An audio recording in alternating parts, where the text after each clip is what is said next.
डॉक्टरों ने सावधानीपूर्वक उसकी किडनी को निकालकर एक मशीन में रखा ताकि वह जीवित रहे। पास के कमरे में उसकी बहन ऑन पोडेटिंग टेबल पर इंतजार कर रही थी। उसकी किडनियां फेल हो रही थीं और यह प्रत्यारोपण उसकी जान बचाएगा।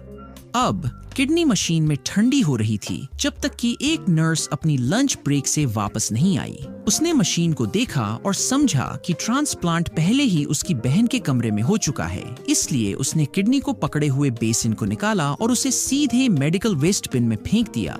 जब तक किसी को पता चला कि क्या हुआ, किडनी खराब हो चुकी थी।